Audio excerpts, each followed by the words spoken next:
Hey, how's it going, guys? So we're back with another internet historian video. If you're new channel, welcome. So we're gonna be checking out another video, and this one was actually recommended and requested by one of my Discord members. Here, let me just move the mic a little bit. The Vendrix, you would see him a lot on my Helldivers 2 gameplay videos, Buckshot Roulette, SCP-5K, and also in the comments section.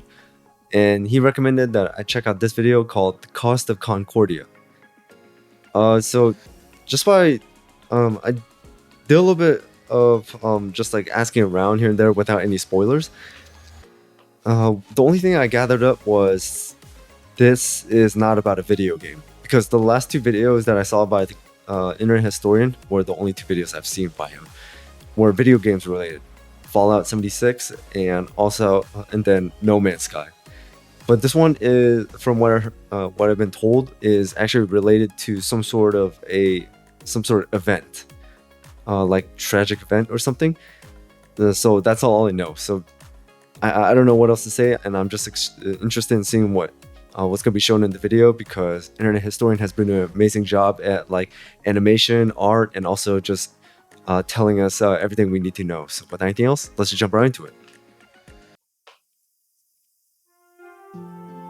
The Costa Concordia, ship of dreams. It's been 8 years. I can still smell the buffets from their 5 restaurants. The casino and 3-story theater had hardly been used. So it's some sort of cruise ship? The gym, the day spa, the sheets in 1,500 luxurious cabins hadn't even been slept in. Costa Concordia cost $570 million to build. And you could tell.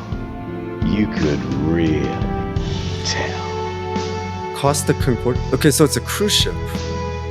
Costa Concordia. Okay, got it. I remember it like it was just... Oh, and also I see what he did with the title there. Cost of Concordia, Costa Concordia. Okay, I see what he did there. A few years ago, we had left Civitavecchia, a port in Rome, and we were making our way to Savona. It was day 2 of our 7-day journey. But that ship... Okay, so 7-day cruise. She was cursed. Oh my god. When she premiered, the traditional bottle of champagne bounced right off the side instead of smashing. A bad omen. But I'm not the superstitious type. Oh. Nothing could go wrong on Friday the 13th of January, 2012, on the 100th year anniversary of the Titanic, on a ship that's also only safety rated for 2-compartment flooding, especially not when you have a 5-star max level captain like Francisco Scatino, a man who mysteriously rose from head of security to the position of captain within just a couple of years. He knows exactly what to do in case of an emergency. For example, when he caused this emergency in 2008, when he crashed into a port in Sicily. And in 2010, in Warnemünde, Germany, when he was steering a different ship and came into port too fast and caused another collision. Wow, we're only 2 minutes in and the story already told itself. So basically, there's already been a lot of bad omens and signs of really bad luck, and on top of that, the captain of the Concordia already had a really bad track record. And people... Oh my god. I swear to God. I've got a good feeling about this. So let's... I don't. It's a beautiful evening. People are having fun on the slides, drinks at the bar. Antonio... January 13th, 2020. I was in 8th grade. I was about to finish middle school, and I was about to start high school. Magnotta is playing piano at the restaurant. Martin the Magician is setting up for his show. And the ship is setting up for a little detour. It's called a sail-by salute. Basically, you get real close to the shore and honk the horn. The locals hate it, but the customers love it, and it's a tradition. Scatino, the captain, comes into the dining hall with a lady, Dominica Samorton. Remember this face, because you'll be seeing a lot of it later. Scatino eats his dinner with her, and socializes for a little while. Then he, Dominica, and the maitre d' finish up and excuse themselves. They're heading to the bridge. It's time for that sail-by salute. this time, they're going to get closer than ever. Just 1,500 feet Oh, from the no. island of Giglio. And how are they going to determine this distance? Well, of course, the captain is going to eyeball it. Apparently it's not an uncommon thing to do. Scatino turns to the fella steering, his helmsman, Jacob Ruslibin. First interesting tidbit. Costa Crociere has hired Jacob from Indonesia at a rock-bottom price, and he's a bit of a newbie to the job. In fact, his profession hitherto, a painter and a cleaner. It's his first time steering a massive ship, and he's very excited. At least... Oh my god. Dude. There's... Yeah, dude, this cruise was set up for failure at the beginning, man. You're telling me the guy who's in charge of steering this big-ass cruise ship had no prior experience of sailing at all? I mean, that's like me trying to like fly a passenger airline plane without any experience right now, because I don't know how to fly a plane, but it's like they just gave me a uniform and say, all right, this plane, board it, fly it, and it's heading that way. Oh my god. And it said that he hired him at rock bottom price, so I guess this was just a financial reason. He didn't care about his experience or knowledge of steering a ship. He just said, hey, you know what? I hired someone and I saved a whole lot of money. God.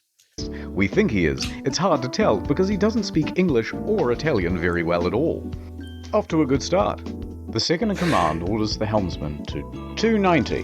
Now, don't be confused by these numbers, they're just the degrees on a compass. At the same time, the captain whips out his cell phone and calls former captain Mario Palombo, who lives on the island. Mario Palombo is the reason for the sail by salute. He essentially came up the idea. I guess it's with the idea. He's not on Giglio at the time. He's in Rossetto. They chat about the safe distance to Giglio's shores.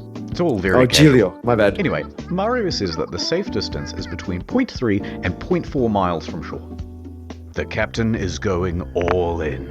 This is not his first sail by salute, so he's confident in what he's doing. We're going closer than we've ever been before. The captain's eyeballing it again. New heading of 300, he tells the helmsman. Downstairs, Martin is about to cut his assistant in half. And of course, that means that there's already a lady inside this box. She's waiting for the cue, and then she'll poke her legs out. The captain is giving more orders. Pulling gently to 310. Increase speed to 16 knots. Going this fast is going to be a fatal error. But before we talk about that, let's talk about another big problem. Language barrier. Because at this point, the captain says 325. But the helmsman relays 315. So the first officer intervenes, and he goes, no, 335, which is also wrong. And then the captain clarifies, no, 325. The helmsman confirms 325. Their poor communication has them moving at a much wider angle than they think they are. However, the captain should and would know this, except for the next problem, complacency about procedure. The standard procedure of a ship this large is for the third officer to give exact positional coordinates every time the captain gives a new directional order. But they're not doing that. 330, he says. The helmsman relays. So she's neglecting duty. The ship reaches 16 knots. The captain then turns to the second officer and instructs him to go to the left wing. That's these things here, and they basically exist so you can get a better view over the whole vessel. A few seconds pass. And then, the mood starts to turn. Scatino notices white foam of waves breaking against the rocks directly in front of him in the distance. The Costa Concordia, right now, is almost 700 meters closer to the rocks than it should be. Without deviation, there is going to be a direct collision. Oh, shit! Scatino immediately commands the ship to start turning away. 335. Not enough. The captain shouts, 340. The captain yells, 350. That's like a sharp now, right turn. Remember how I said that accelerating to 16 knots was a fatal error? Well, that's because it's made this ship incapable of such a drastic turn. What they've got is understeer. Here's an example. The front end is not working. You're turning, and you're just going straight. You want to go over here, but you're going to end up over here. So despite the order of 350, Oh, right they're now gonna collide. the bow is still only pointing at 327. Not nearly enough to miss the rock. And oh no, it's about to get worse. That language barrier again. In these critical moments where every second counts, the helmsman wrongly relays 340. The captain snaps back, 350 starboard or we end up on the rocks. The third officer goes to assist the helmsman. Now, don't get confused by the orders from here. We're changing over to rudder instructions. The captain yells, starboard 10, starboard 20, and still it's not enough. Hard to starboard. That means as hard as it'll go. But at this point, even if they clear these rocks, they need to get the rest of the ship to swing around it. So the captain yells, midship, which centers the rudder. The bow is now less than 150 meters from Skull Rock. Port 10. But the helmsman only gets to port 5 before another order is given 2 seconds later. Port 20. Okay, yeah. So the captain right now, he got way too confident, and now he's just losing a composure, and he's just changing orders at the last minute because he's just like blurting out orders and not realizing that the ship can't maneuver as fast as that. So this is just. Oh my god, dude. Might just avoid disaster here, maybe. But then, oh no. One more time, the helmsman cocks up at the worst possible moment. The helmsman goes to starboard instead of port, undoing the swing. 8 seconds later, he realizes the error and corrects, but it's too late. He has just turned a probable near miss into a sure hit. All they can do now is hold on as the bow of the ship narrowly passes by the rocks. Hard to port! The second officer yells, we're gonna hit! And hit they did. Collision.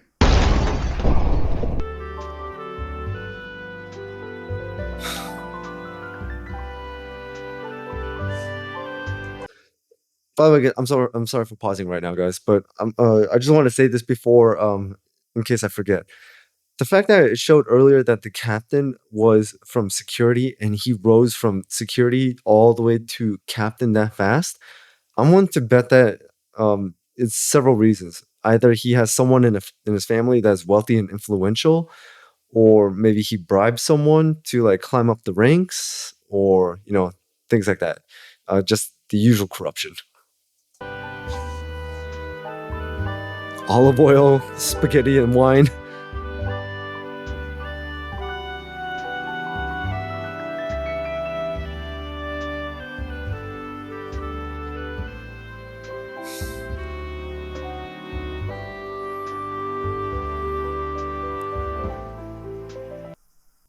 Downtown, Nordtown. Oh, now we're doing an ad.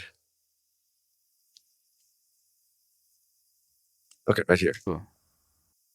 The ship hits rocks on the port side. A 53-meter gash opens up in the hull, and thousands of tons of water begin pouring in. A loud scraping and bang is heard by all passengers. At the helm is panic. Rumblings in the dining room. Martin awkwardly pauses his act as he's helping his assistant into the box. Meanwhile, the lady inside is trapped and terrified. There's confusion across the ship. Oh god. All of the crew off shift come back on duty. All officers run to the bridge. Technical crews run down to the lower decks to assess damage. On connection with the rocks, they lose propulsion and slow to 8.3 knots. And they are now adrift. Close the watertight doors at stern. Enormous volumes of water are pouring in. So much so that within 29 seconds of collision, all 6 engines stop working through flooding. 22 seconds later, a blackout happens. Lights, electrics, the water pumps too, everything. The captain orders the helmsman hard starboard. This is the final position of the rudder before power to that too is lost. The Costa Concordia, now without power, is drifting starboard, plunged into absolute darkness. A quick breakdown of the flooding. When the Concordia struck land, it tore open 3 watertight compartments. At first, compartment 5, which filled very rapidly. then 6 more slowly, 4 shortly after, then 7, 8 and 3. Modern ships are built to withstand 2 compartment breaches. These compartments especially though are a problem, because they contain the engines and the electrics. Yeah, so These main generators give power to the whole ship. game over. From propulsion motors to rudder to hotel functions, pretty much everything. When they went out, the ship was a functionless, sinking cage. A few seconds later, the emergency batteries for internal lighting and communications kick on. When the lights come back on, Martin has vanished. He's ditched the stage, and it caused a huge panic in the theatre, as passengers are trying to flee to their cabins and to muster stations. People already in their cabins come out and start putting on life vests. Staff rally and try to calm everyone down. Everything is fine, there's no need for vests, please return to your cabins. What? The There's no emergency need for generator starts. All of the watertight doors close except for door 12. Door 12 jamming caused major problems as water could continue to flow between the engine room and electrical compartment. Damn. Which is jammed. The captain calls Pilon, the chief engineer, as the ship begins to list on the port side. There's water coming in? Yes, there's water. But where? The engine room. But a lot of water? Yes! There's water, you can't go down. Let's go down the other side. In a moment we'll start the pumps, I'll let you know. In the theatre, the whole magic box apparatus slides right off the stage and falls into the crowd, further increasing panic. On the bridge, an announcement is being prepared. They are going to lie to prevent a panic. Let's just say we have a blackout. The deputy chief engineer enters the engine control room. He confirms to the bridge that at least compartments 5, 6, and 7 are flooded. Announcements are made. On behalf of the captain, to inform you that due to an electrical fault, which is currently under control, we're currently in a blackout. Our technicians are working to resolve the situation and will inform you of developments as they occur. Thank you for your attention. Coincidentally, at the same time in God. the restaurant, they're playing My Heart Will Go On, and it's very much not helping the situation. The captain calls the Costa Crisis Unit, Roberto Ferrarini. He tells the crisis unit that they've hit a rock, that they're assessing damages, and that they are also in a blackout. The crisis office says to reverse the ship up onto shore. Well, how are you going to do that? You don't have power to the rudder, let alone the engine. You know, hoist the sails? Anyway, around the...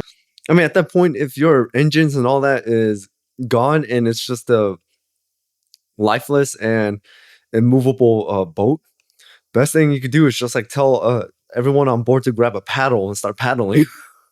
This time, the wind direction creates a my starboard bad. list, and the ship begins to turn anyway, drifting right back towards the shore, which is a very good thing because you want the ship to end up as close to shore as possible.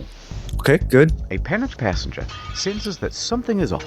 This isn't like any electrical problem that she's ever seen. Plus, there was a massive crashing noise, and now the ship is tilting. So this is all she real contacts footage? her daughter in Italy. The daughter then calls the police, and the police call the harbour master.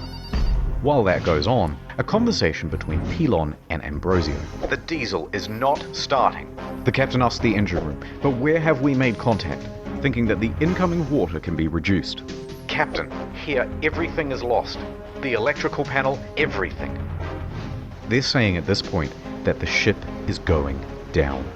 The captain calls Roberto Ferrarini again.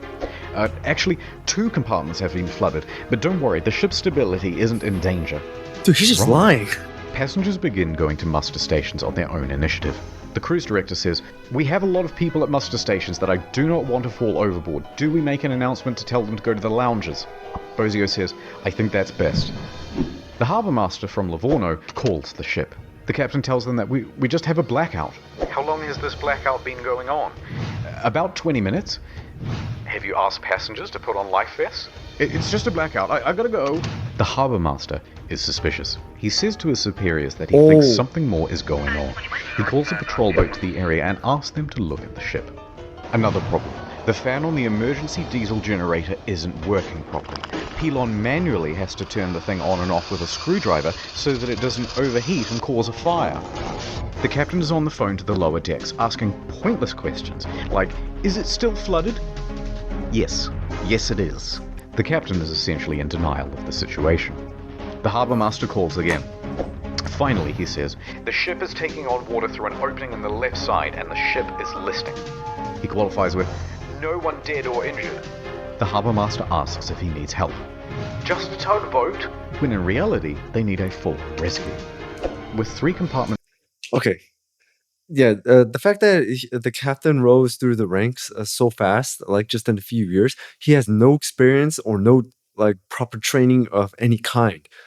He just wears the uniform, enjoys like title and the position. But when things actually go down like this, he doesn't know what to do. He just panics and he just tries to cover it all up instead of finding a solution to the problem. Man. Flood. The captain finally realizes that things are really bad, and they are not going to improve. Oh, now he realizes it. The Coast Guard orders every available ship to the scene. Meanwhile, up with the passengers, the cruise director's assistant says, return to your "Everything's under cabins? control. Please return to your cabins or hang about in the lounges, no problem." She said this despite knowing it was wrong and that it further endangered lives. Most passengers at this point, though, aren't listening to this nonsense, and they're busy figuring out how to abandon ship. Bang, bang, bang, bang, bang, bang, bang. Local television has already picked up the story, and they begin broadcasting live radio you're feed screwed. from the bridge. Captain, the passengers are going on board the boats. Okay, let them go to shore. So then general emergency?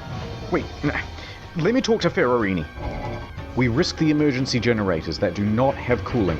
It has cooling problems, 100 degrees. The cooling fan has stopped. Pilon calls the bridge and tells the safety officer they need to evacuate. The safety officer relays this to the captain, but after no response, he orders the engine room to evacuate on his own. The captain says, "No, stay. We're leaving." So what do? General emergency?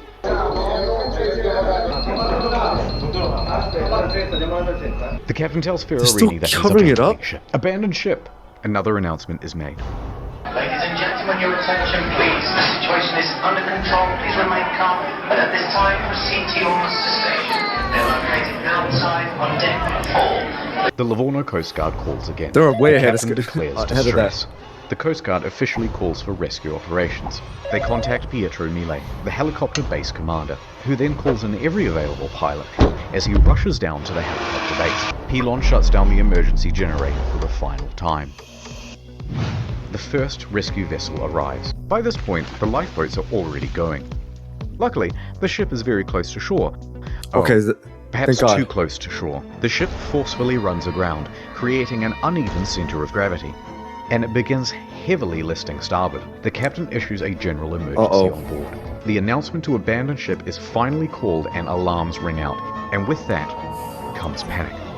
And now that they're listing, with many of the lifeboats too awkwardly positioned to enter the water, there aren't enough readily available, and they have to start going back and forth to the shore, picking people up and dropping them off. The patrol boats report to the Livorno harbour master that the ship has run aground and is listing heavily. So the harbour master asks the captain about it, and the captain says, no, the ship is still floating. In fact, we're trying to maneuver it onto the shore. They know he's lying. Hold on, I'm reversing it. Beep, beep, beep, beep, beep. The captain then says to bottom out the starboard anchor. So they drop out the anchors, but let out too much chain, effectively rendering them useless. The deputy mayor of Giglio, Mario Pellegrini, and tobacco shop owner Giovanni Rossi arrive at the harbour. They watch the scene unfold. As the first of the lifeboats arrive on shore, the deputy mayor takes the initiative and races to board one of the lifeboats, returning to the ship, and starts trying to find someone in charge. He gives up and starts helping passengers. Schettino tells everyone to leave and take radios, but not before changing out of his uniform and into a nice suit. Priorities. Dimitri Christidis and Silvia Coronica leave with him. The maitre d' and Sir Morton both get. So he had enough time to change out a uniform and put in a suit. Sounds like he's trying to hide now. He's like trying to run out of there. By this point, approximately 300 people are still on the ship. Mille reaches the helicopter base.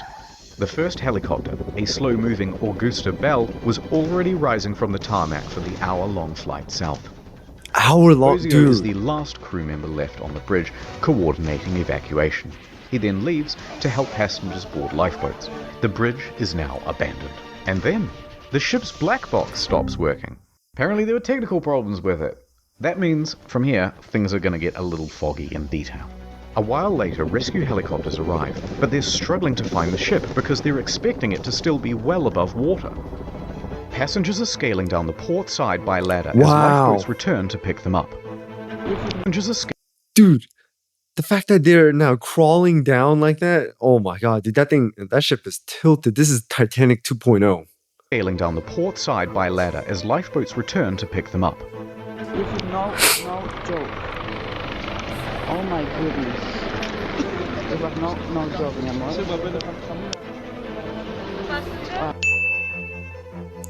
Yes. You're not allowed to make a film movie. I'm allowed. Who say you are? A second helicopter, a faster model, sets off. The ship stops healing and comes to a final resting place. Now the Coast Guard calls the captain because he's just learned that the captain has abandoned ship. The captain claims, no, actually I slipped and I fell into one of the lifeboats. I'm a klutz. But now that I'm on board, I may as well. Now, correct me if I'm wrong, isn't the captain supposed to be the last person to leave the boat? So yeah, that's what I thought so. So he changed out of his uniform, put on a suit to run away. Pretty much confirmed it, because if now he's on a lifeboat and he's going to shore, but however, there's still at least 134 people on board, yeah, dude, this guy's a coward. We'll head back to shore. DeFalco tells the captain to get the fuck back on board. And the captain kind of acts confused and then effectively refuses. So the captain makes it to shore.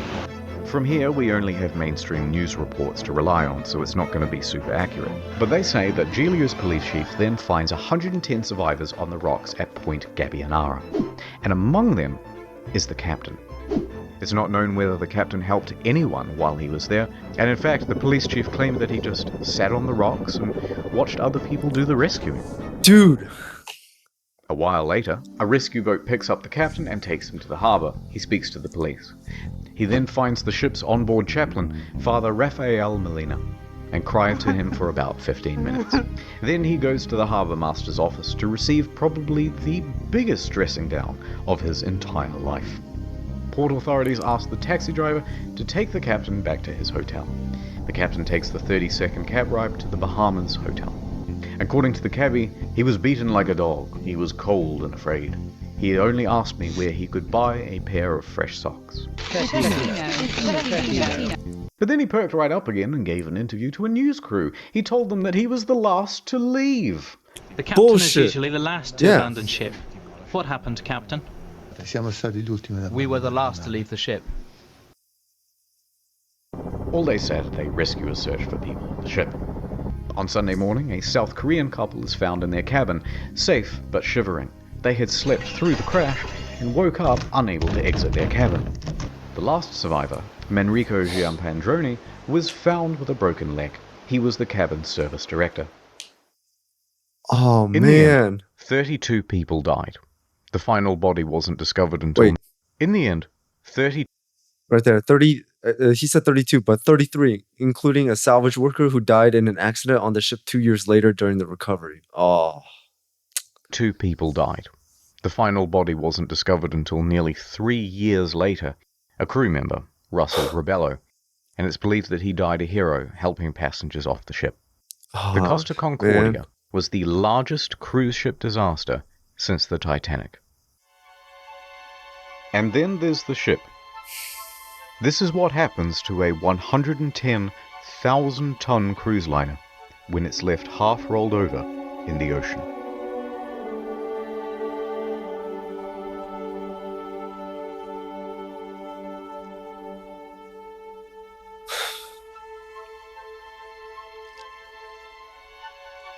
Damn, look at all that.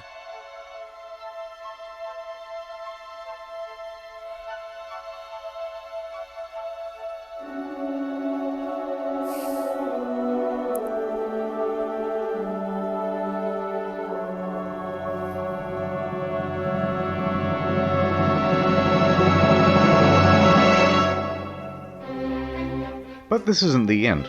It's just the halfway point. What most people know is that the Costa Concordia had crashed, many dead, and that the captain abandoned ship like a coward. But there's a whole veritable spaghetti of details to untangle. Let's dive in. There they are. The deets. Why would you do that to some spaghetti?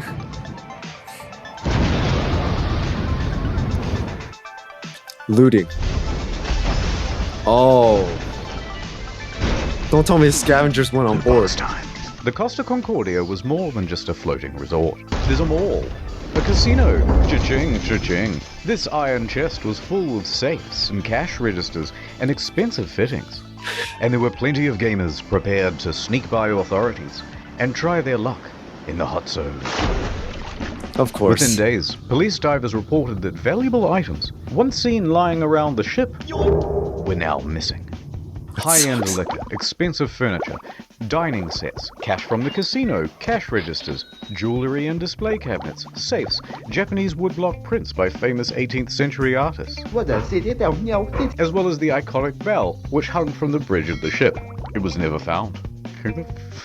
Who steals a big fuck-off bell? Even the server admins were getting involved. 4 divers who were part of the company contracted to refloat the Concordia were spotted on CCTV, sneaking out to the ship. A patrol boat was dispatched, and the men were caught inside the fancy suites with rucksacks full of stolen goods. The 4 men are charged with stealing and thieving and pinching. Charged with stealing. They were each fined 200 euros and given 4 to 6 months in jail. That's it? Stealing and thieving and pinching. Later on, stolen as well as legitimate items on found eBay. their way to Amazon and eBay. Ships from the casino, postcards, and cabin access cards became highly sought after souvenirs. It even has a watermark. Some Australian guy even made a listing for the ship itself, advertising it as buyer to collect. And although there were plenty of bidders, eBay pulled the plug. What?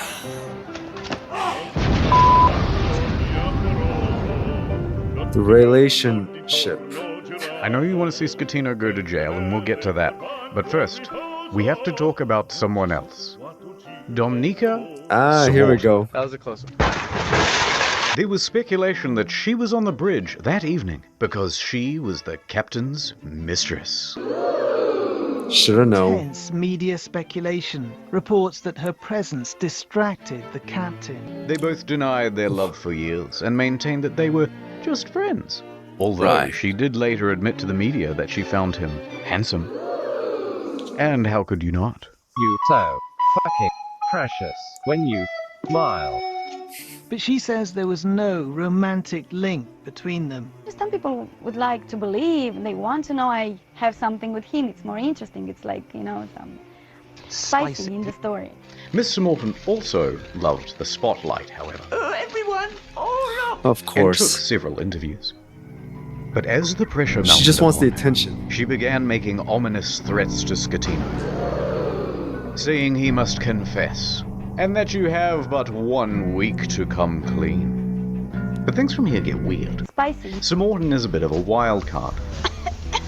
In a subsequent interview, she claimed a helicopter came to the ship well before the other rescue craft to take away a package. Huh? And what was that package? Drugs, apparently. So rumors began that the ship was running narcotics for the mafia. And not without cause. A number of cruise ships, even recently, have been caught trafficking drugs. As an aside, Scatino was tested for drugs immediately after the crash. He tested negative for drugs in his system, but trace amounts of cocaine were found in a hair sample. Makes it smoother and less dry. Nonetheless, the Concordia was searched and no drugs were reportedly ever found. How did we get here? Oh right, a helicopter. Sir Morton commented on it again the next day, and said, actually, that helicopter was just for the captain as a means of evacuation from the ship. Okay, wait. So she expected to get some sort of first-class rescue while everyone else was still stuck on the ship? Wait, how did we get here? Oh, right, sex with the captain. Divers were quick to head to the captain's cabin, where they found Miss Sir Morton's lingerie and other articles of clothing, as well as a makeup bag. The jig was up, but they continued denying it. Sir Morton mostly faded from international attention until she was told to appear before the court to present witness testimony. The judge pressed her to be truthful about their relationship, or she would be held in contempt. Either tell me the truth or shut up. Dr. Phil. So finally, she admitted it. Yes, I had a sentimental relationship with the captain. Stop. But now, stop asking about my private life. She was indeed the captain's lover. Yeah, I thought she loved the attention. What is up, Trouble Alert Nation? Scatino cheated on his wife with Mortan. Oh my god! She and Scatino had been having an affair for several weeks. She also said that on the night she boarded, she didn't have a ticket. Ticket, please. And didn't need to pay, because nobody questions you when you're the captain's lover. Naturally, she gave another confusing interview after leaving court. I want to say that today is the second time I died, because the first time I died in the night of the crash with my psychological brain and problems. And today I died the second time because, of course, people find out something that I try to hide. Subsequent to the trial, she used That made absolutely no sense. Oh my. Used her fame in Moldova to become a political activist, often appearing on television and radio and in articles covering protests, accompanied by pictures of her being arrested by police.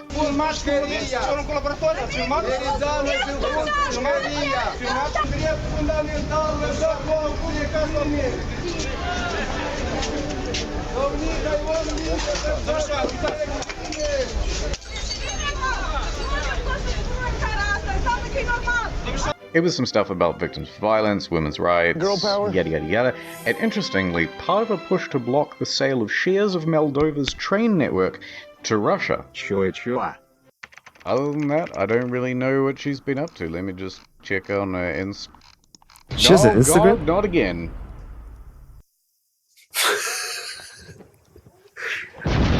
Oh my. Now she's with the pilot? Several civil suits were quickly lodged against Costa Crociere, and their parent company, Carnival Cruises, immediately saw a share drop of 23%. Damn! It's almost a quarter. Passengers sought compensation for their damaged mental health, lost belongings, and loved ones. Either they allowed him to divert from his course, or they didn't know where their billion-dollar ship was. Within a few days, facing financial and media pressure, the CEO attempted to join the bandwagon against the captain and the crew. That was not the ordinary route. Blames human error. Was taking at the time, and was not only taking, but the time the ship was... Junior! Claiming that the ship was not approved to deviate from the route. But that wasn't true. Approval isn't required if the ship is deviating by less than 15 miles, or that it was against company rules. They're just throwing them under the bus now. Because investigators found that they didn't have any rules about deviating route, and they tacitly encouraged sail by salutes. Now, in response to the civil suits, Costa Crociere offered passengers €11,000 each as compensation. $14,000? That's kind of small. 11,000 euros, about $14,000, is the minimum compensation under international law when a ship is abandoned. This was to reimburse them for their tickets, as well as any costs they accrued in having to unexpectedly travel home early. And that was supposed to release them from everything and anything that has to do with this accident. I cannot ask for more than this. A lot of passengers, understandably, were not too happy with this deal, and they refused to take the money. We think the offer is an insult. For what these poor passengers went through, we think that the compensation being offered is not commensurate. Yeah, no kidding. Compensation being offered is not commensurate. Later, Costa Crociere would lodge a plea deal with the Tuscany court to pay a €1 million fine to avoid a criminal trial. The judge agrees. Costa Crociere is now off the hook for all criminal liability for the whole thing. They've washed their hands of the incident and flecked the residual droplets of responsibility onto the faces of 6 staff members.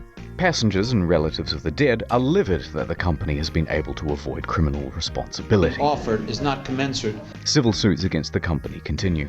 By the way, the residents of the island of Giglio also banded together and sought damages. They didn't get much. Eventually, passengers who refused the initial compensation of $11,000 joined civil parties against Scatino in his trial in 2015. It's not commensurate. They were awarded €30,000 each. Other cases, especially those involving lost relatives, are settled for undisclosed amounts.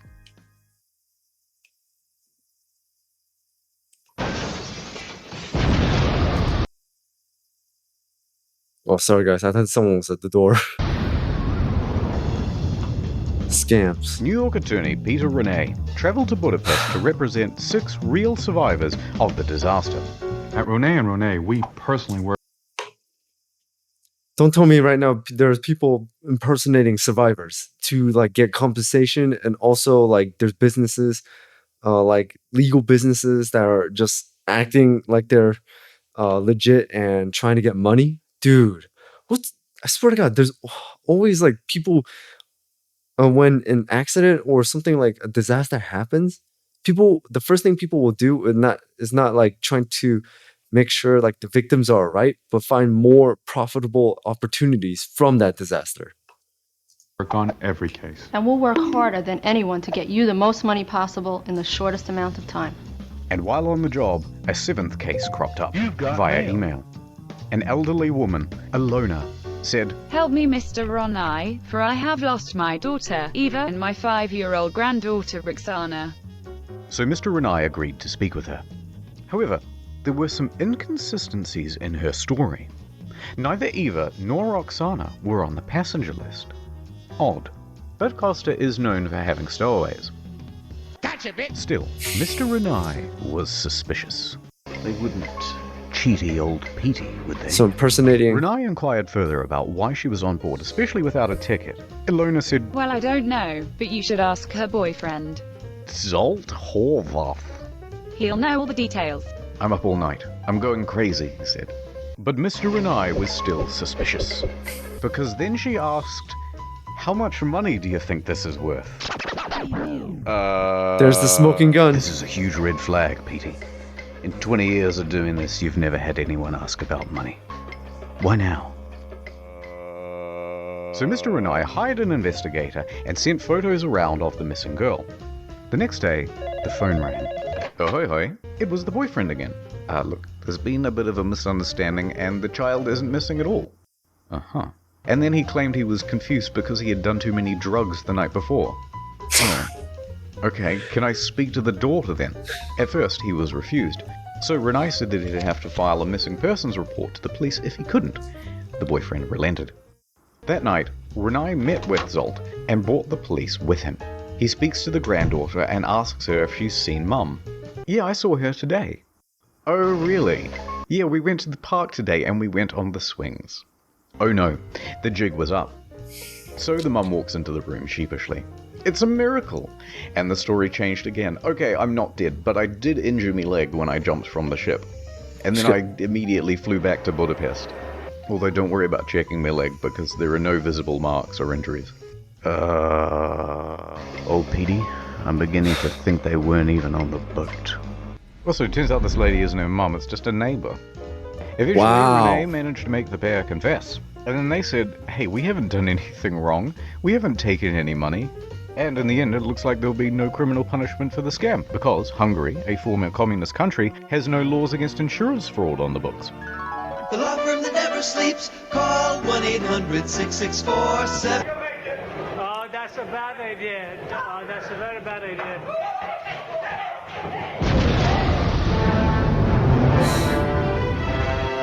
Vada Bordo? Mario, would you teach me some Italian? Oh, of course. Get back on board for fuck's sake. Okay, thanks. Oh.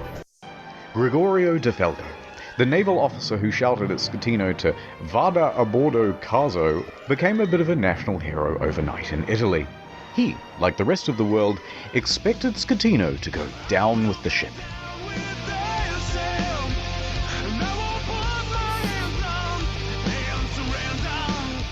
And when the captain chickened out, De Felco was there to admonish him. And when he stopped answering the radio, he called him on his cell phone to continue putting him on blast. When the captain first reported just a blackout, De Felco didn't believe the story, and immediately began preparing a rescue effort, which likely saved several lives. His actions were applauded by most Italians who were tired of their public servants being corrupt and avoiding responsibility. Accordingly, shirts sporting "Vada a bordo caso" were being printed by the end of the week, others setting it as their phone's ringtone. But then, in September 2014, without warning, De Felco was transferred to an admin role in the Coast Guard. Hear what I said? You've been demoted. DeFalco said that he had been passed up for promotion, that he had also not been told which admin office he was even being transferred to, and that it all effectively cancelled 10 years of his career. DeFalco was Tres Furioso, and there was public speculation that it was owing to bad blood between himself and Admiral Delano, his former boss. His status among the public overshadowed his superior in many ways. On the other hand, his boss said, no, it's part of a normal career progression for naval officers and that he must show more maturity and professionalism to advance his career. Now, it's hard to know what's true in office politics, so let's leave that alone. And anyway, in 2000... Dude, so basically it sounds like his boss got jealous that he's getting more recognition and I don't want to say more power because there's still the rank structure and all that, but there has to be some sort of level of corruption as well. If the admiral's able to do that and cancel 10 years off your service is insane. I mean, I've been in the Marine Corps for, for almost 9 years now. I started back in 2017, February 2017, and I'm coming up almost on 9 years. So basically, if someone canceled the same amount of time just like him, that means I don't even have any time in service in the Marine Corps at all. Dude, this is just a shit show. 2018, DeFalco said Buenos noches, ya later, to the Italian Navy to become a politician. In March that year, he was elected to the Italian Senate, serving as a member for Livorno. He still serves there today. I'm the captain now. Okay, it still worked out for him.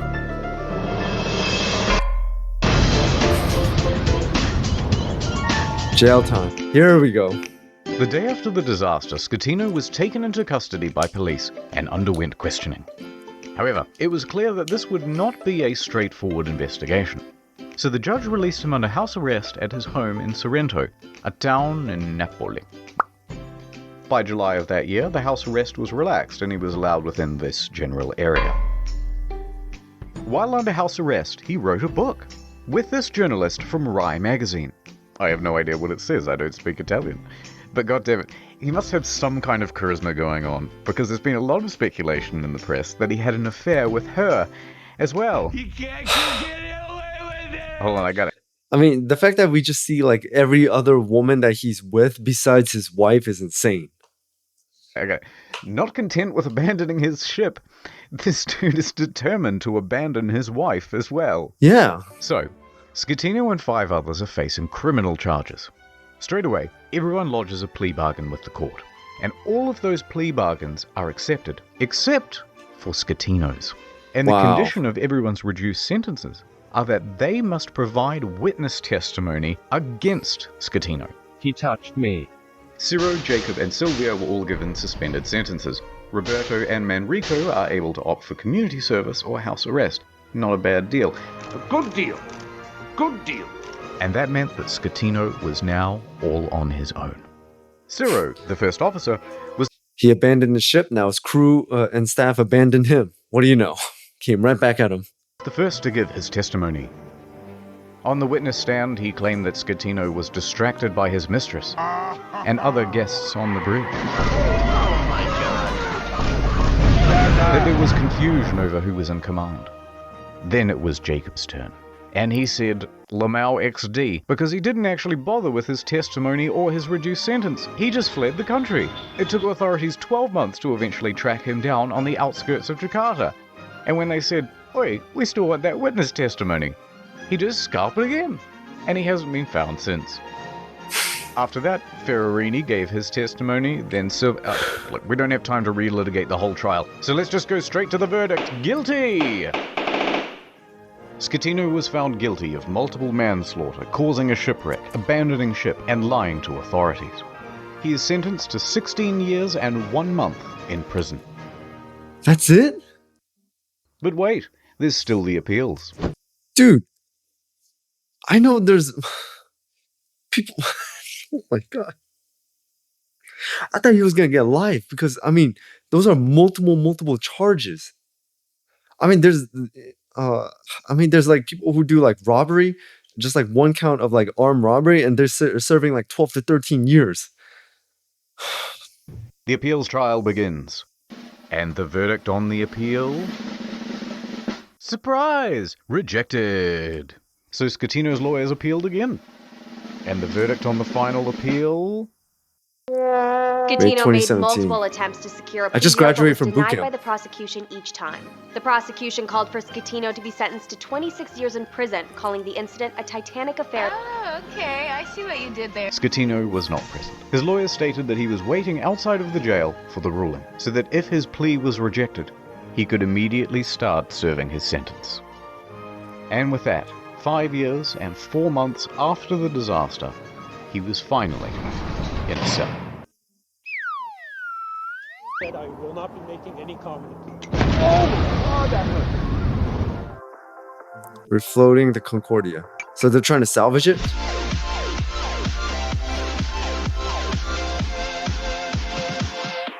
The salvage operation was enormous. It took over 2 years and cost an estimated $1.2 billion. Beginning in you could early buy 2 of those 2012, ships. they first spent 2 months pumping fuel from the ship's tanks. At the same time, they had to pump seawater in so that the balance wasn't affected and the ship didn't slide around. In early 2013, a platform was built under the ship to prevent it from falling further. Sponsons were then attached to the sides of the ship and cables attached to the underwater platform.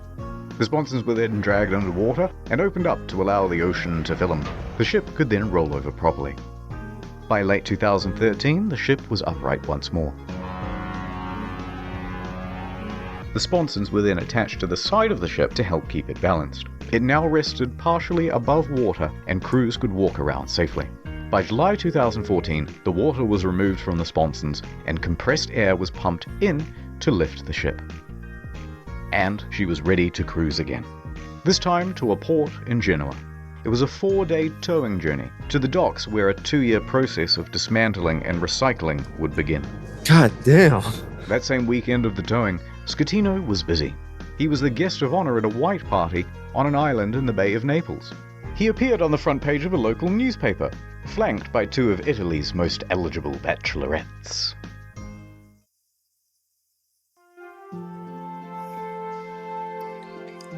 Anyway, so these are the things that I remember from the Costa Concordia. That sweet maiden of the sea. And as for you, little fella. Oh, he's gonna toss it overboard, isn't he? Well, it's time to return you. Kind of like the lady that threw the jewel into the sea in Titanic.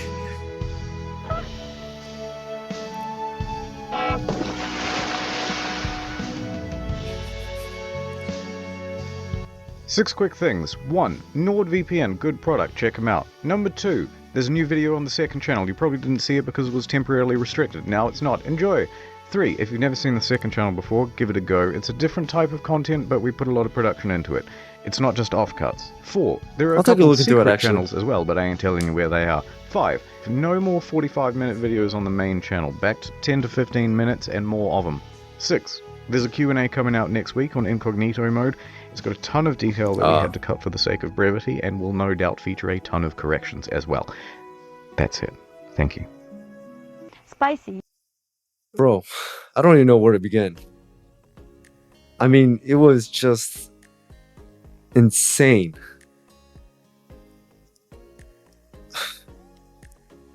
The staff and all that was... They were not ready for anything, and to be honest, as soon as it said the captain abandoned ship early before the last passenger, I was not even surprised, judging by his character already. But it also kind of reminds me of like another incident that happened. If you guys know or don't know, I forgot what year it was, but many years ago, there was actually a incident in South Korea. Dude, I remember this all over the news. There was a ferry incident, and the ferry basically toppled over and was starting to sink, and there was like a lot of high school students aboard, and several of the students were unfortunately killed because the captain abandoned ship immediately, and there was no abandoned ship announcement or anything like that. He just abandoned ship, and so by the time rescue boats and everyone came, they were already in a really serious situation. So it just reminds me of that. And I mean, a lot of things were already like shown in this video, telling like this was not going to go well. I get it, like there are going to be like bad signs, like omens, you know, like the bottle not breaking against the Costa Concordia, and also it happened on Friday 13th. I get it, there could be superstitions about that, but even with those bad omens, if they had like a solid tight crew, like a captain who knew what they were doing, a helmsman that was experienced, and actually there was no language barrier and things like that, then I say this could have all been prevented. But fortunately this happened, and it pretty much showed a huge level of corruption of how a man went from security to captain of the ship, him hiring a helmsman that had no prior training, and the hero, the harbor master, I'm sorry guys, I'm really bad with names. The hero of this story unfortunately demoted and lost years of service, but because his boss made him. So there's just a huge level of corruption that was also shown throughout this entire video. And the fact that the ship's captain's sentence was so light, when there's like multiple manslaughter charges alone. But either way, this was a really great video. I learned a lot from the Costa Concordia, and I don't remember seeing this on the news, to be honest. But then again, in high school, I was just focused on doing my own thing and just hanging out with my friends, so not surprised, to be honest. But anyways, I'm going to be checking out more videos by the internet historian, and we'll just see how it goes. So hope you guys enjoyed this video, because I really did, and I learned a lot. So thank you guys for tuning in. Thank you guys for watching. Hit that notification bell so you know when I drop another video. And again, the Vendrix, shout out to you for recommending this video to me, and also thank you so much for being a great support to my channel, man. I really do appreciate it. And also shout out to my other members and my other subscribers, viewers. You guys are amazing. You guys have been supporting the growth of my channel for so long. I really do appreciate it. Like I said, you guys are the reason why I keep on doing these videos and try to get a lot more content out for you guys. So without anything else, see you guys next time.